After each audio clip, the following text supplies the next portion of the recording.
not out of phase. Remember the Lorentz model, right? Here it is autonomously demonstrating that behavior of phase. Okay?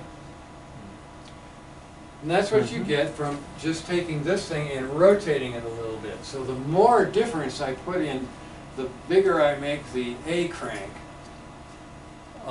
the more they're going to roll up, just like this picture right here. You start out this way, you roll a little bit, and then you roll it more, finally you come back to B symmetry.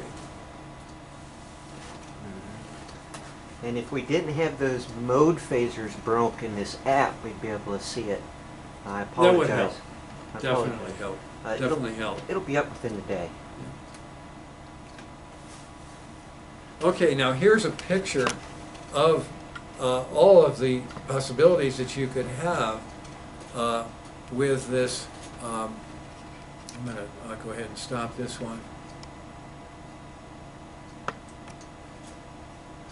And go over to the thing so that we're matched here on both screens. This is the great avoided crossing. This is so much physics in this, and we're out of time, so it's going to be a little hard to do much justice to this. But here we have the electric field pointing, the strength of the A pointing to the right, and the strength of the B is the splitting here, you see, of the two hyperbolas. And the two hyperbolas, of course, are cross-sections of, and I'm going to show it on this screen here, I hope. See if I can. Oh yeah, there was some other stuff that, well, I'm just going to jump to this because we're running out of time. But here the excited eigenstate is located right here, and any vertical cross-section of this thing is an avoided crossing. I happen to pick it, you know, out here for a constant value of tunneling, which is the way the molecule is not going to let me change my tunneling, or its tunneling, but I can vary the electric field, and this is how the ammonia maser works. You play with this electric field and bring a ground state by jerking the electric field up to a high value. You make the thing leave the hyperbola and jump over here. That's called adiabatic transfer.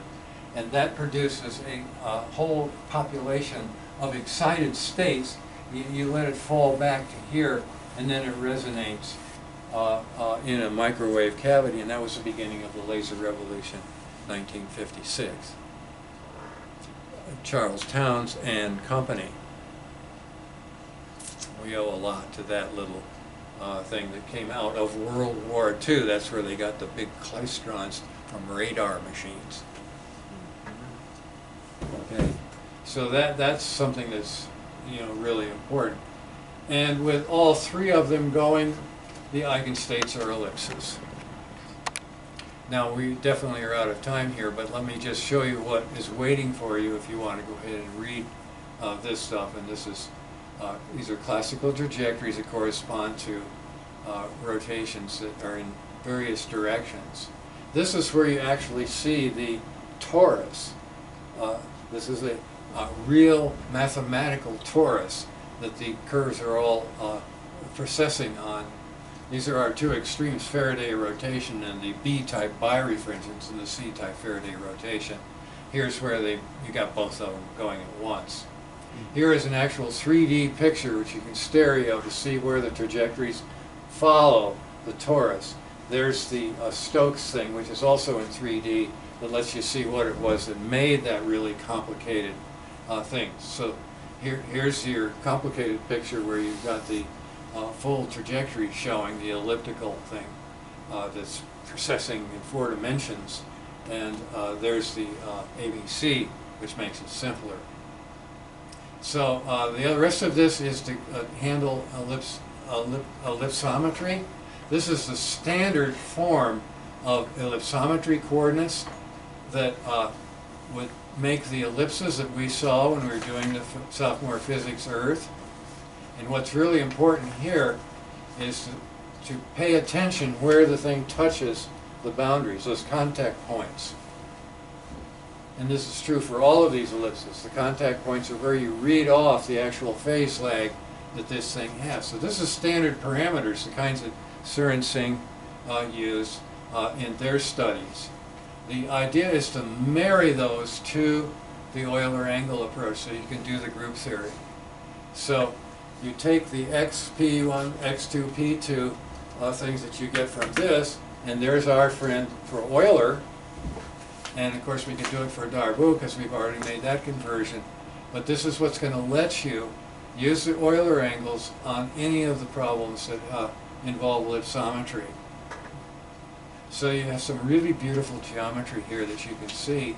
And anytime you want to use a different form, like if you want to go to B type of visualization, or you want to go back to A type, or you want to do circular, you just do a little permutation that lets you find a transformation between them, and look at the thing from the green view, the C-type view of all of your parameters. That one's probably the most easy because the azimuth over here, Euler angle alpha, divided by 2 is the actual rotation of the ellipse here. The elevation, which is the complement of the polar angle, is, if you take the half, the aspect ratio angle of the ellipse. And that takes care of everything except the phase, and the phase is just where the heck you are at the moment on the ellipse. And then this is a geometry that shows how the contact points read into a phase lag if you're using the A-type view of these things. And I didn't bother to do a B-type view, but it's just as useful in some cases, and sometimes more useful. So that is the end of the story here of the two worlds that help us understand our world. Okay?